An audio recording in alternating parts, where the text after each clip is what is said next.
Today we give a warm welcome to a special lady in love with science and fantasy. We say hello to Pat Hauldren. Her journey as a writer is one of lifelong passion, resilience, and the belief that it's never too late to pursue your creative dreams. After decades of working in science, Pat finally stepped up in the publishing world with her debut novel. She's been writing short stories for years. It wasn't until retirement that she truly dedicated herself to completing and publishing her first solo full-length novel, and we are here to support her. So we say welcome to Writing Inspiration with Marquee Books. Hello, Pat. Hi, how you doing, Daniel? Oh, thank you so much for joining us today. Pat is one of our long-lasting clients. We have worked with her since like 2 years ago, more or less, right? That's right. Yeah, because I when I first started writing, I was looking for a book cover, and you guys had the best book cover. So, I mean, I shopped around. I shopped around a lot. Wow, thank you so much. So that, yeah, Oh, so yeah, they were the best, oh, and the best people to work with too, because I mean, I've asked them a lot of stuff to do. I have asked them to do things that I don't think that they would normally do, and they were so kind and so nice to accommodate what I'm doing. It's really great. we try to do whatever our client wants. To be honest, we want to become publishers in the future, but we are going one step at a time. Yeah. So tell me, Pat, what's your story? How did you become a writer? When did this passion started? Well, it's that age-old story where I've always wanted to write, even as a kid.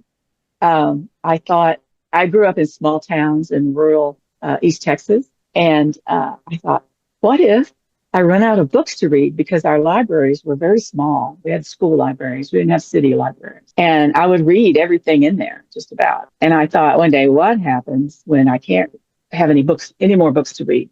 And I'm going to have to learn all these languages to read all the other books. And then what's going to happen? Because my mind was a child's mind, and I only had the library in my school as a reference. But so I thought, oh, I'm going to have to write my own books. So I did. And I wrote, these were just handwritten things on notebook paper you get from school. And I would draw a picture on one side and have a story on this other side. And then I'd tie them together with yarn, punch holes and tie them together with yarn. And I made little books. And then we would have, on Saturday nights, there wasn't a lot to do in the small town. So we had a little projector, and you can buy these little slides that have cartoons on them, and you run it through, right? And you say whatever's on the little word cloud.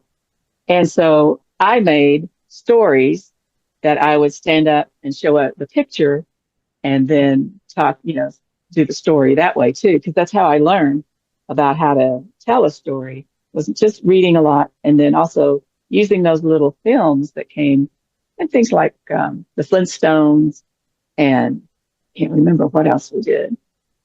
Just some really old cartoons.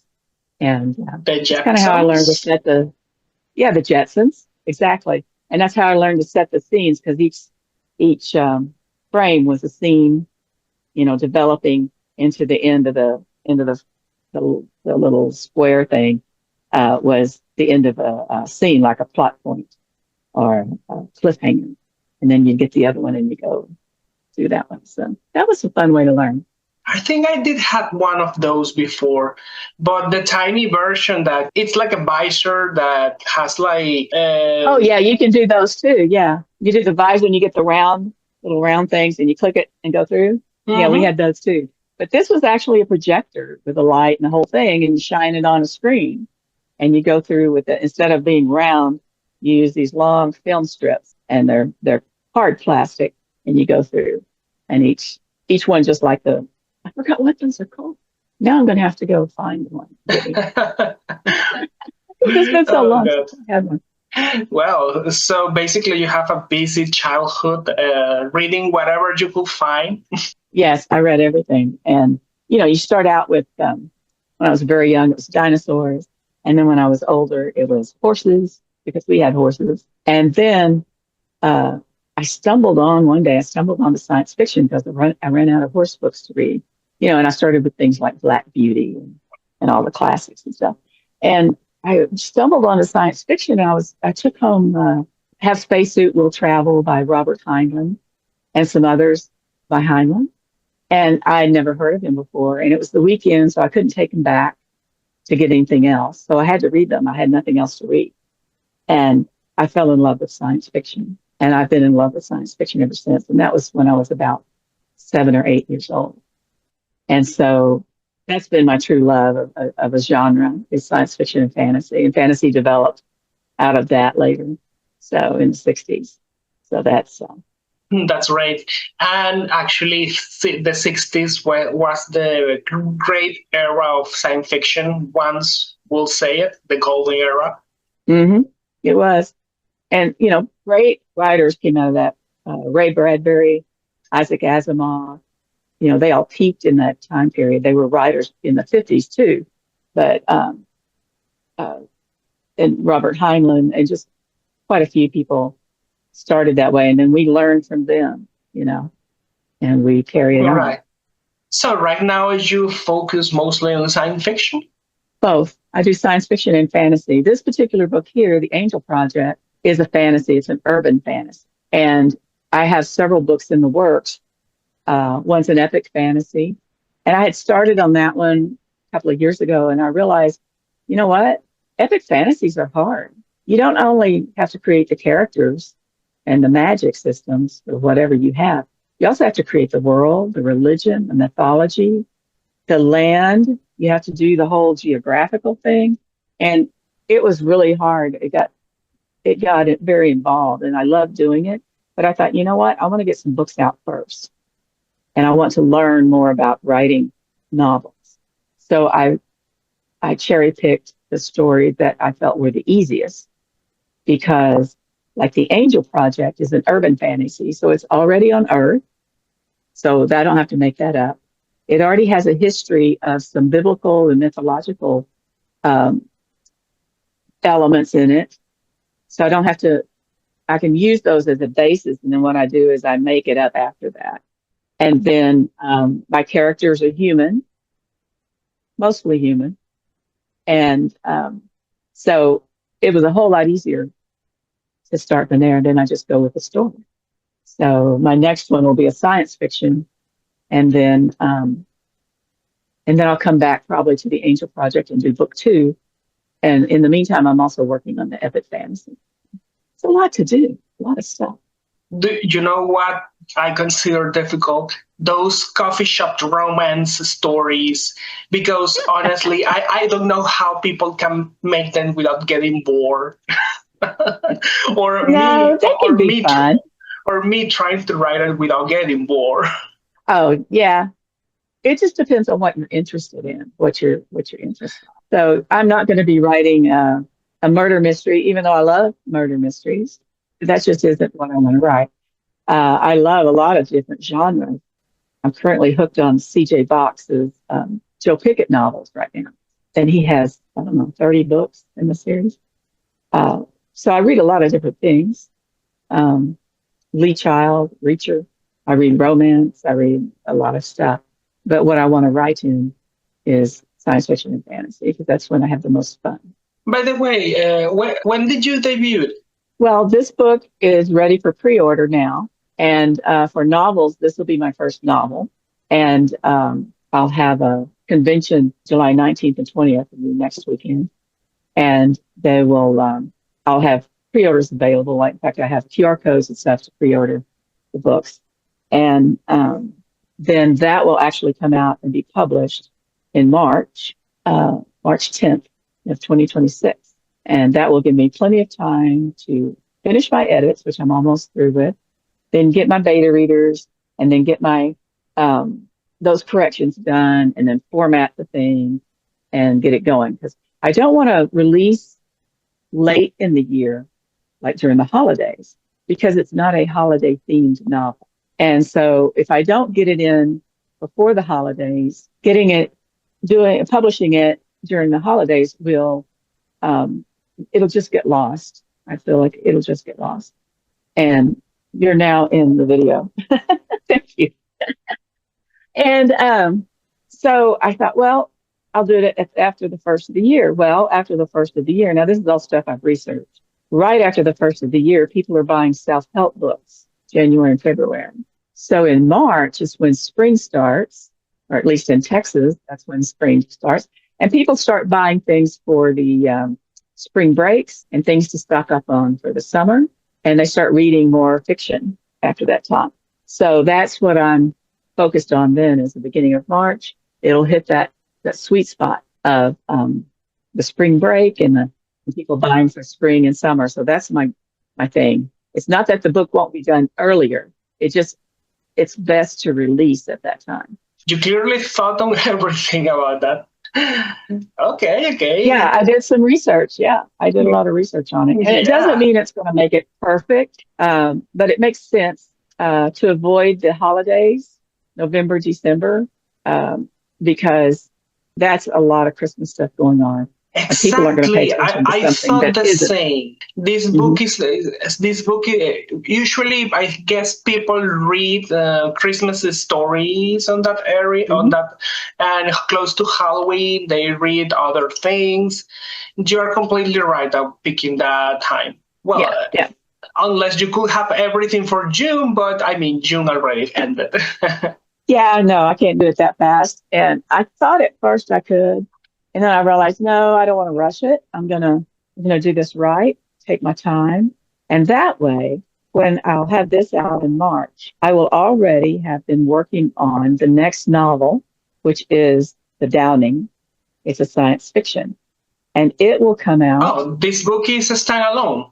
This no, this is it can be a standalone, but it's going to be part of a series. But I'm not going to work on book two right away because I'm bored with it now. I want to, I'm No, bored I with the get story. I got it. a bunch of other stories to write. So I My will have, my editor told me the same. You write something else once a book is finished. yeah. So while I'll finish this one, say October, I'll have all my stuff done and ready to upload the cover and all that. Then after that, I will be working on the downing, and hopefully it'll be done before the end of summer or right at the beginning of fall, maybe late August, early September, and that's perfect time for new books also, especially science fiction. And because I have a convention that I attend uh, every year in early September, it's in Austin, Texas, called ArmadilloCon. And it's a great literary science fiction fantasy convention. It is fantastic. We get a lot of agents and editors there and a lot of well-known authors that uh, give panels and stuff on writing and a lot of how-to stuff. And so I will have a table there as well. And so then I'll have this book and then I'll have my science fiction book also to premiere or debut, however you want to call it, in next September. So then I'll be on a roll, you know. Mm-hmm. Yeah, I can see the plan. So, but why start so late? Your debut for the novels. Oh, the debut? I'm looking at optimal times. This will take me till about September to finish. All the edits. Oh, look at my hand coming up there. All the edits and beta reads. And no, I don't want to recognize hands. It's just and things like that. It takes a long time to do that because other people are going to read it when I finish and they're going to give me comments back on it. And then I'm going to work on those comments and then I'll have my novel and then I'll have ARCs, which are advanced reader copies. And those will go out for people to read and review and have reviews set up on Amazon and all these different sites already before the book comes out. So by the time the book comes out, I'll have all these people, hopefully a lot of people behind me doing some work promoting my book simply by, giving reviews and having read it and giving reviews for the art copies and the pre-orders. I'll have those and I'll be hit the ground running then. So I'll be prepared. If you do it too soon, before you're really ready and have people reading it and giving feedback and stuff, then it's not the best book it can be. I want it to be the best book I can do. It won't be the great American novel, but it'll be the best I can go toward the great American novel. That's urban fantasy, and and then see, I'll have it done and start writing the next book before the end of the year this year. So I'll have it done, and then I have to work with you guys for the book cover and getting it all set up, all the banners and the bookmarks and everything. I've got bookmarks for these that just came. They just came in today. That's why I'm so excited. This banner and my bookmarks. So they'll be all ready. And then this is the back. This is the front. I And can see then that. these are the back Oh, you're really pieces. printed. So So cool. yeah. So y'all help me with that. And then I've got of course, my business cards. But I've got stickers that I print out that'll go on the sacks when they buy a book. It's less expensive for me to print the stickers right now, the labels, and put them on the sack. It'll be the cover of the book, and then kind of remind them of where they got it. And then what else do I have? I have little goodies for the table. I have some. I have some feather pens, and I have some regular ballpoint pens. I have like feather pens that they can write with because she's an angel, so of course she has feathers. But shouldn't they be blue?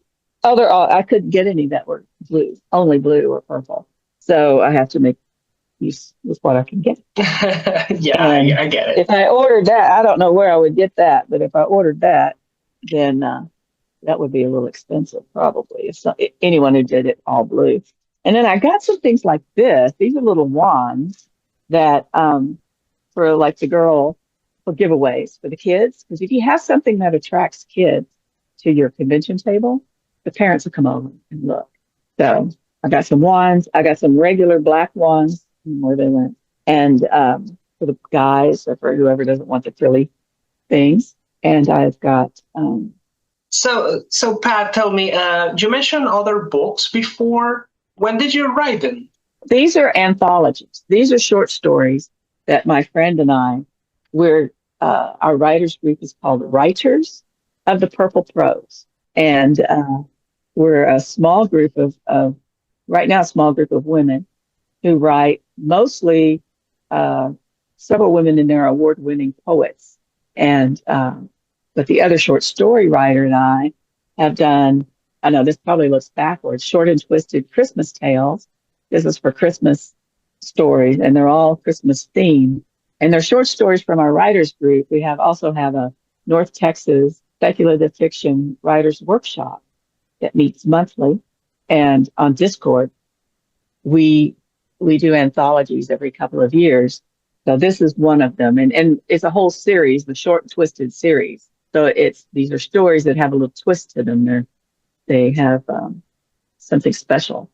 And then this is one of ours, short and twisted Western tales. And so they all have a Western theme. And then this was a lot of fun. And so see, y'all play your cards right. You'll be getting some more business from our short and twisted collection. And then this one is also short stories. It's called From Planet Texas with Love and Aliens. See, there's a little alien hand here. Yeah. And this is also from our writers group. And it's got short stories in it. And teachers love these. These are not any more than a PG rating at the most. They're mostly G rated. And teachers love these because they're short stories. They can put them in their classrooms and kids will read them. So we get a lot of teachers buying this. I was amazed. It surprised me, you know. But they're a lot of fun. It's a lot When of did fun. you join those groups? Well, I'm actually the creator and founder of both groups. Oh. We were members of. There's a fantastic writers group in the Dallas-Fort Worth area of Texas, and it's called the DFW Writers Workshop. DFW is short for Dallas-Fort Worth, and the DFW Writers Workshop, they meet every Wednesday night at the Irving Convention Center in Irving, Texas. So it's kind of central in the mid cities because Dallas is one side, Fort Worth is one side, Fort Worth's to the west, Dallas to the east, and then Irving's kind of in the middle there. So it's a great middle ground. And I have been with them 30 years now. I mean, they're 50 years old. I think the group is over 50 years going, maybe 70. We have maybe, oh, I don't even know, 1,500 to 2,000 books published by our authors. I don't even remember, maybe more. Um, it's a professional group. I mean, we have a yearly writers conference here in the Dallas Fort Worth area, and we have a lot of New York agents and editors that come down and pitch to them. But we were all part of that group, and then we realized this was, of course, 30 years ago. We realized that a few of us were writing science fiction and fantasy, and the other people in the group did not understand the tropes and genre element, for science fiction. You could say, he used an Ansible to communicate with blah, blah, blah. Well, they didn't know what an Ansible was. An Ansible was a term created back in the 40s and 50s in science fiction as a general communication device. And you can use it for, you can just say Ansible, and every science fiction fantasy reader will know exactly what it is. But someone who writes only Westerns or only romance won't know what it is. I'm on a video, so, okay. Um, so, I, sorry, I have a busy household and 6 dogs, so it may get a little busy. Don't worry, I so, barely hear them. So we decided that we were reading these and they didn't understand the genre. They're like, well, why do you do that? And why do you say this? And blah, blah, blah. So we decided we're going to have our own little group that will be what they call speculative fiction group. So that covers horror, steampunk, science fiction, fantasy, romantasy, which is hot right now, very hot. All those Twilight Zone, time travel, everything that's not normal and mundane, as we say. And so that's when we started about 30 years ago. And we used to meet in my house every second Saturday of the month at 6 p.m. We still meet every second Saturday at 6 p.m. on Discord. And but we started meeting at my house, and then we kind of outgrew the house. And so a Barnes and Noble customer rep invited us to the Barnes and Noble store. And so we met there for a long time. From the start, you were like an anthology writers group, or did you start maybe like a reading group? No, we were writing. We were seriously writing to publish. And we broke off from the DFW. Yeah, from the start. We're writing, learn how to write and learn how to write for publication, which is a total different thing. You can write, or you can write for publication. And it's a lot to learn when you start writing for publication. I was taking workshops and classes and everything, trying to learn all this. But yeah, we started that group. And so we've been going over 30 years with the science fiction, speculative fiction group. And so we decided we're going to collect some of our great stories. And also, it was an open submission, so other people could submit as well and submit their stories. I mean, we have one that's from, I don't forget where he's from. He's from Europe. That submitted a story, and one guy from Canada. And so it was worldwide. And so every couple of years, when we have enough time to deal with it, because it's time consuming, we'll open another themed anthology. So it's open to the public to have stories submitted. And we make an anthology. So I have this question. Sorry if it's a bit personal, but I understand that you already planned that next year you'll publish your debut work. But if you were so in writing with your writing group all this time, why your debut didn't happen before? I just didn't know enough. I just didn't know. Now, I have short stories and poetry out, and I've won some awards with those. But not and the I use those too. You still needed the confidence.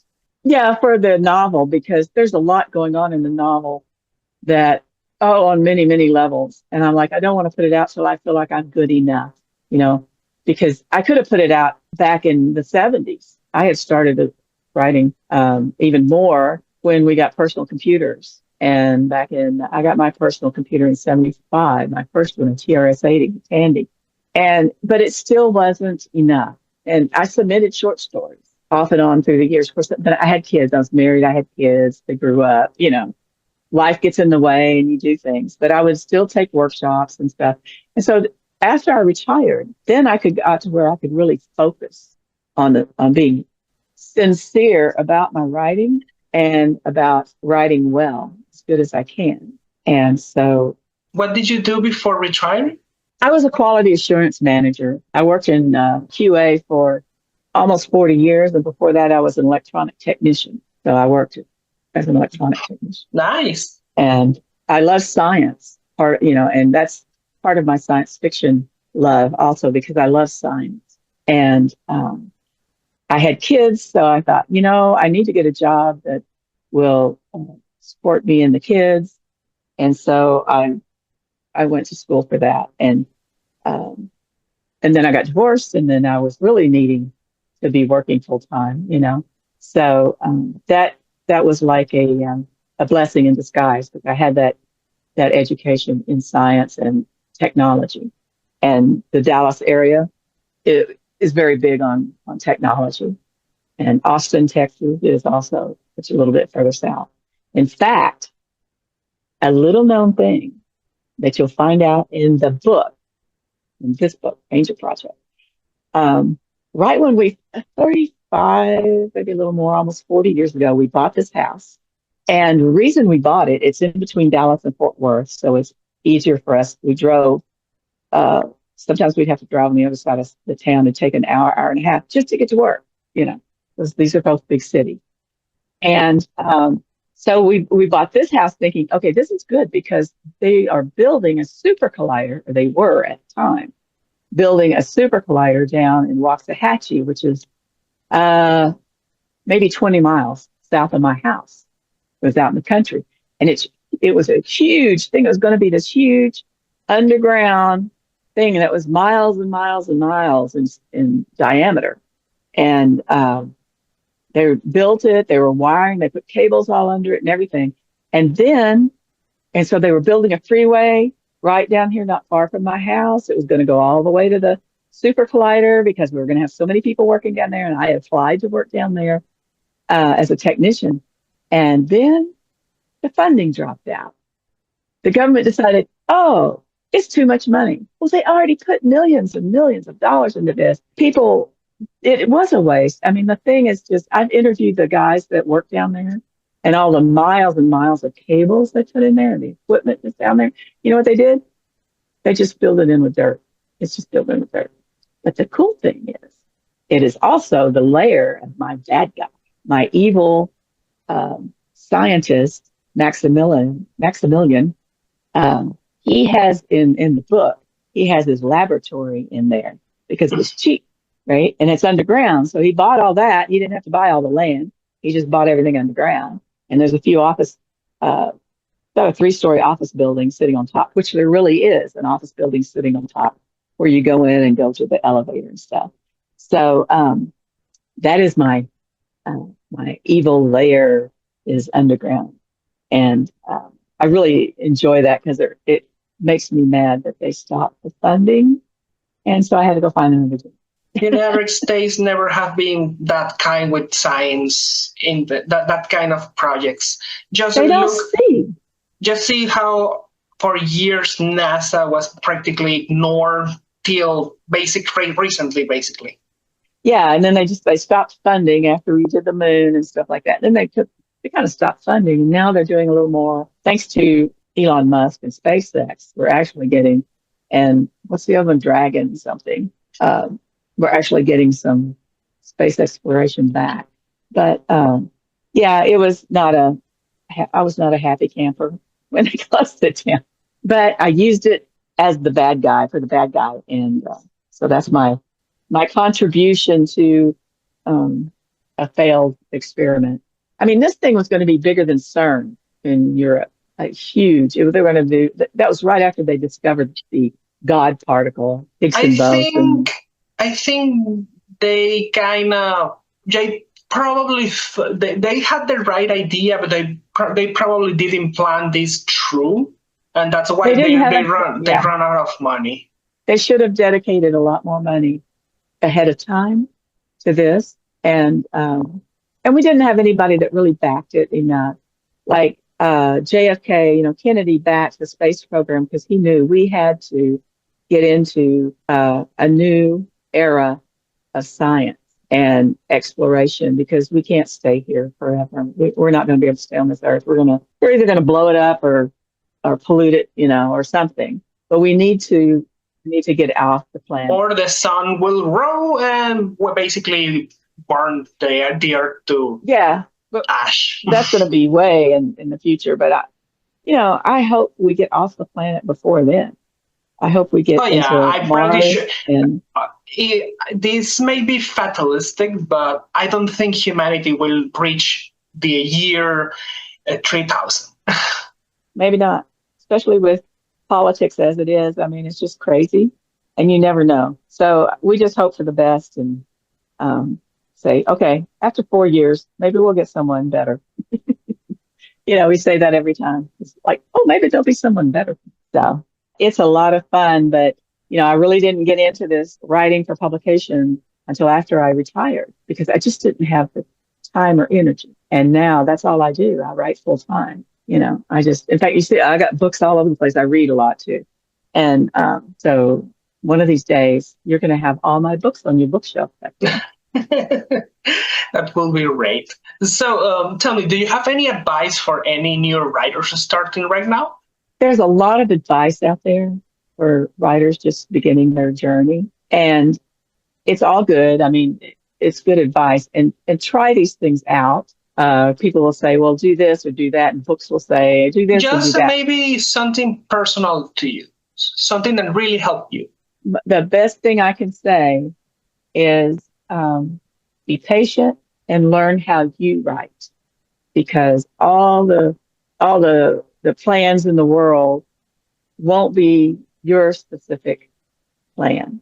How you write, how you from the moment you sit down at the computer or tablet or whatever, to how you tell a story, how you present it, it's all individual. And don't be discouraged just because you can't sit there and make everything plot point, pinch point, plot point, pinch point, in something like that. Or you can't do something somebody else does. Don't compare yourself to other people. Do it your way. Learn. It's kind of like Van Gogh. Learned how to paint just normal paintings. Then he exploded into his own. He did his own thing. So that's what I would advise all writers. Learn the basics, but then learn what you want to do and what you want to present because it's unique. Everyone's unique and there's no one else like you. That's a beautiful advice. Thank you. So, tell me, do you edit your own books?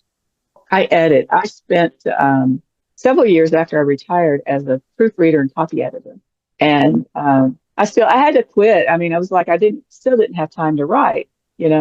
People kept wanting me to work more and more and more. And I still get people calling me to write or copy edit for them or something. I'm like, I have to say no. And it's weird because I have to say no to money. I mean, my fees are not cheap. I mean, they're not exorbitant, but they're not, minimum wage. But they still need people who can do more than AI. Some companies think, oh, AI will do it for me. Well, yeah, go No, ahead. it's not. It's not going to be. I spend more time fixing the AI than actually rely on it. Yeah. And so uh, I will be editing my own books, but I also have other writers and editors as friends who are going to look at my books, but I'm not paying them. So it works. It really helps to have a good group of writers as your support system, people who have done writing, who know writing and have done it before, and maybe some that have edited as professionally, not just because they say they're an editor, they know, a noun and a verb. That doesn't work because when you're writing a novel or fiction, things don't have to be exactly like you learned in English class. English teachers will make the worst editors because to they want things to fit in their pattern, noun, verb, object, blah, blah, blah. Well, that's not how fiction is. It's not always that way. So you need people who know you, who know your work, and can find those little errors. And I have a couple of good groups of people that are fantastic. And we've gone through my book once already, and now we're going through it again after I've edited. And they still find it. And like, oh, you said I here, and you said she here, and then she had red hair, but no, now she has blue hair, or, these little things that I need. Or maybe I had a sentence that's way too long. I'm really bad about being the Faulkner of urban fantasy because I write really long sentences. And so they're like, if your sentence wasn't a page long, we might have understood what you said. So they have to catch those things for me because when you look at it so much on your own, you don't see your errors. Your brain interprets them as being correct. So you have to have fresh eyes. And I am very lucky that I have some fantastic people that help me. So, and besides, I can't afford to pay anybody. Maybe when I'm Stephen King or something, and Yeah. the Stephen King of writers, but no, not right now. I'm doing it myself, and it'll be good. Oh, well, yeah. So tell me, do you have like a writing routine that you use for your process? Sort of. I sleep late in the morning. I get my coffee. I give the dogs a treat, and then by noon, I'm sitting at my computer, say 11 or 12, and the rest of the day is on the computer until I'm so tired I can't get up. And then I watch some TV or read, and then I go to bed and I read till 2 or 3 o'clock in the morning, and then I do it all over again. So I made myself once I retired. I said I need a routine that's comfortable for my biorhythm or whatever you want to call it. Because all these people say, "Oh, get up at 6 a.m. and write first early in the day." Well, that's okay if you're used to being up at 6 and having energy. For almost 50 years, I was up at 4:30 in the morning to get the family ready and then go to work. Well, I'm not doing that anymore. I'm not a morning person. I'm an evening person. So that's what I do. And just whatever works for your own personal routine. But make it a routine so that once you sit down, your brain goes click and you're in that zone. Okay. Do you like pre-plan your books, like maybe outline or improvise? I do both. I start it because it starts with ideas, an idea or two. So I started as a pantser. I started as just brainstorming, and I'll get maybe 20 to 30,000 words into it, and I'll know then. I know by then what my story is. I usually know what the ending it may be. That can change, but that's okay. It gives me a goal, you know. And then I know who my characters are by then. I know, oh yeah, okay, this is going to be this story. And so I may have to go back and rewrite those, redo the 20 to 30,000. And then, but that's when after that, I start laying the story out in sections. And you'd be amazed how much you know about story that you don't realize that you know. Um, this one I first wrote, just brainstormed it. And then I took chunks when I learned about the plot points and things like that. I took a class by Michael Haig at the RWA conference. And I'm like, and I went home and I laid out that chart that he gives you with the plot points, midpoint, pinch point, which is the bad guy. And um, I laid my story out that way. And I'm like, oh, it's like a puzzle.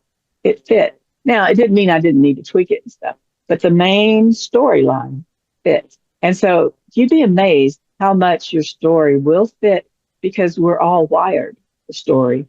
Our brains all work the same way, basically, you know. Um, so you'd be amazed how much your story fits in a story method. And so I start just brainstorming and just writing. And then I come back and I say, okay, what's my story? And I look at it and I pull the elements out of the story and I start laying them out. Okay, this needs to happen and this needs to happen. And I look at it like that. And then that's the start of my planning. But it's still pretty loose, and I don't start tightening it up till my first set of edits. Like when I went here, then I had to start really tightening it up and adding or taking away and moving things around, shuffling it like a puzzle and that sort of thing. So there are some people I've seen. I've had one teacher that said, write the first line of what your scene's about, and then do that for 40 scenes, and you have a book, and then you just write about that. Well, that okay, but I can't do it that way. I have to do it a different way. I think it all ends up the same, however you do it. You do need some for especially for genre fiction, maybe not for literary fiction, but for genre fiction, you do need some kind of plan eventually on how they're going to get from A to B to C to D, and make it fun and adventurous that we can follow. Right. So tell me, Pat, what are your plans for the future? Are you going to an event or something to promote yourself? Right now, I'm getting ready for the convention that's next weekend, Oh, next July weekend. 19th and 20th. Yeah, it's the Texas Author and Reader Con. It's in Irving, Texas, and it's in July every year, mid-July. And I'm making some tarot cards. Today I was making tarot cards to make a little deck of my characters, like a tarot deck. Oh, that's And so then I'm gonna put them in little cool. bags and sell them. And then I'll have character cards. I'm gonna give out character. And then I'm going to Armadillo Con in September, which will be in Austin, which is like the literary science fiction and fantasy convention. It's like the place to be. And then in November, I'm going to Mansfield, which is about 10 miles away. We have an outdoor steampunk festival. So I'll have a table there because it's so close. I mean, why not? And nothing till next year in February. I'll be at FinCon, which is in Dallas, and I go every year. FinCon, I love FinCon. We have a lot of editors and agents there too, and big name writers like who did we have? We had Robert Silverberg one year. Oh, he's a hoot, and Melanie Ron, and just a bunch of writers. I can't think of his name, who wrote the Dresden Files. The guy who wrote the Dresden Files, he's there a lot. So we have a lot of good authors there, and so you get to talk to them. And once every couple of years, I go to a world fantasy or a world science fiction. I can't afford to go every year, but when I become rich from my books, then I'll. But really, those are excellent times, and I try to go to those about every other year. And the conventions aren't as expensive as the hotels. The hotels are what are expensive. So I go to the local stuff because I can stay at home. But then when you start going to a world fantasy or something, and I think it was in Chicago last year, and it's going to be in Portland this year. Oh yeah, Portland The has hotel many. rooms. Yeah. So it's neat. I love to travel for these. I just don't, I'm not rich yet. We'll work on that. So tell me, Pat, in which platforms we can learn more from your updates so people can stay in tune with you? I am on social media a lot. Uh, on Facebook, I'm Patty Pulsar. I was Alley Pat, and then somebody hacked it. I was Alley Pat for like 30 years, and somebody hacked it. So now I'm Patty Pulsar. They went into my Instagram account and hacked my Facebook account, but left my Instagram account alone. I don't know why they did that. On Instagram, I'm Patty Pulsar. On X, I'm Alley Pat, Alleypat. It's like Alley Cat, but Alley Pat. Since my name is Pat. And my website, pathauldren.com. What else? Oh, I'm developing a YouTube channel. I don't, I Oh, haven't, I haven't made it public yet because I'm still learning how to do this. I am going to be filming. I'm going to be using my iPhone to do events. Like when I'm at the con, I'll be filming the con or recording the con and interviewing people and stuff for YouTube and for my website. And then I'm going down to this weekend, if it's not raining. I'm going down to the Super Collider area, recording that and see what I can get down there. And then I'm going to interview the guy who worked on it. And so just little things like that. I want to develop that into something, but I'm still learning like how to do it and then how to put it up there and then how to edit it.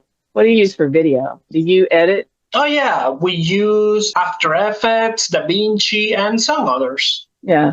Well, I've got OBS Studio. That's what it was. And it's free. So I want to learn how to do that. So anything that's free, I'm good. Yeah. Because this is just fun. This isn't a professional thing. It's just really for fun and give more background into these things. Like I've got a story I'm going to write hopefully soon, and it concerns aliens who crash landed on our planet. Okay, this is very basic science fiction, but they went into stasis, and back then, I mean, this was way back. Thousands of years ago, people thought they were gods because they had, they were supreme beings type thing, but they landed, they had other technology. So they went into stasis, and one of them is in Mexico and and I cannot say the name of the pyramid thing.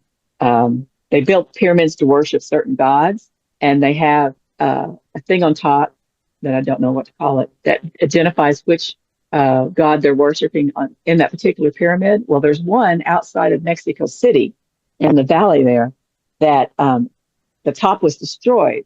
So I think until very recently, they didn't know what God it went to. So I have one of my characters is in stasis under that pyramid. That was the God they were worshiping back in the day. And so he comes out. I mean, and these guys try. Now we have the technology to get them off planet. So they come out and start building their spaceship. Right. So I want to go to Mexico. Do you mean the cigarette for the Mexican pyramid?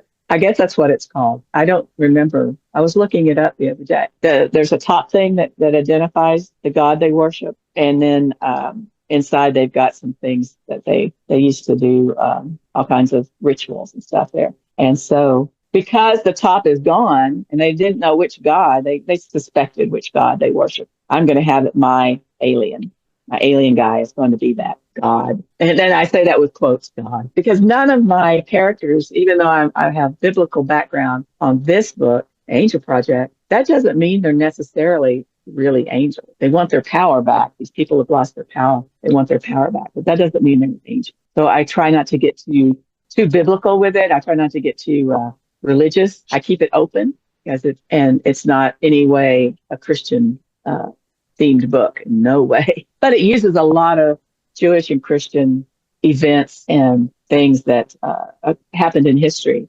and to base it off of, because it gives it kind of a grounding in reality. I get it. So tell me, Pat, in which platforms are you planning to release your book once it's out? Okay, it'll be, right now it's pre-order on ebook. It'll be out March 10th, 2026. And it will also be a soft cover. So only book. On Amazon right now? We are on Amazon to print. For ebook. I can give you I don't know the URL. I guess you could put it up later. But it's up for pre-order right now.